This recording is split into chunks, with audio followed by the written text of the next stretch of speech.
Dharashiv news 7 स्पष्ट, निपक्ष व निर्भीड. नमस्कार.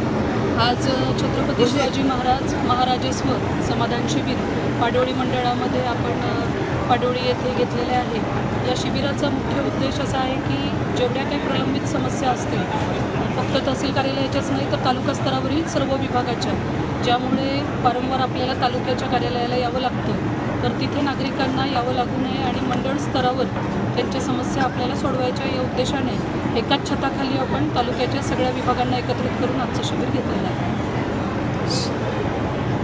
शेतकऱ्यांना कशा पद्धतीनं फायदा होत आहे? या शिबिरामध्ये प्रामुख्याने प्रलंबित शेतरस्ते प्रकरण असतील, ज्यामध्ये पाणंद रस्ता असेल, शिवरस्ता असेल, जे अडवलेले आहेत किंवा ज्यावर अतिक्रमण आहेत, असे विविध अर्ज आज आपल्याकडे प्राप्त झाले. त्या समस्या आपण सगळ्या समजून घेतलेल्या आहेत. काही ठिकाणी स्थळ पाहणी प्रलंबित आहे, त्या स्थळ पाहणी तातडीने करण्याच्या सूचना देण्यात आलेल्या आहेत. यासोबतच महसूल अधिनियमानुसार यामध्ये काही सुनावणी घ्याव्या लागतील, तर त्या संदर्भात आम्ही प्रामुख्याने पाडोळी मंडळामध्ये पुढील 1 ते 1.5 महिन्यामध्ये शेतरस्त्यांच्या समस्या सोडवण्याचा प्रयत्न करणार आहोत. प्रतिसाद कसा मिळत आहे या शिबिराला? या शिबिराला संपूर्ण तालुक्यामध्ये खूप उत्तम प्रतिसाद मिळत आहे. आजवरचे हे 9वे शिबिर आहे मंडळ स्तरावरचे. याआधी धाराशिव तालुक्यामध्ये 8 मंडळामध्ये शिबिर झाले. त्यामध्ये सगळ्या नागरिकांनी त्या मंडळातील सगळ्या गावांनी येऊन उत्स्फूर्त प्रतिसाद दिला. सगळ्यांनी समाधानसुद्धा व्यक्त केलं आहे की ज्या समस्या तहसील स्तरावर कदाचित वेळेच्या अभावी ऐकून घेतल्या गेल्या नसतील किंवा तेवढा वेळ आम्ही समजा देऊ शकलो नसो याआधी, तर मात्र या शिबिरामध्ये संपूर्ण वेळ आम्ही त्या मंडळातील गावांना दिलेला आहे. दिवसभर बसून इथे त्यांच्या सगळ्या समस्या समजून घेण्याचा प्रामाणिकपणे प्रयत्न केला आहे आणि यावर काही अर्धनायक प्रकरणं असतात, त्याला सुनावणी घेणे गरजेचे असते.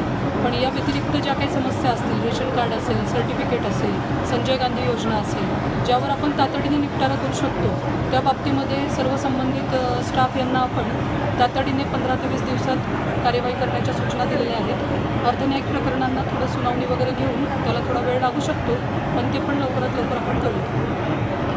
प्रामुख्याने तालुक्यामध्ये जे शिबिर आत्तापर्यंत झाले त्यामध्ये रस्ते प्रकरण आपल्याकडे थोडे जास्त आहेत. शेतरस्त्यांच्या अडचणी, त्यामध्ये बऱ्याचदा शेतकऱ्यांना समुपदेशन करून आपण शिबिरामध्ये दोन्ही बाजूच्या शेतकऱ्यांना समजावून तसासुद्धा मार्ग या आधीच्या काही शिबिरांमध्ये काढलेला आहे. काही ठिकाणी मोजणीची गरज असते, काही ठिकाणी मोजणी फी भरलेली नसते.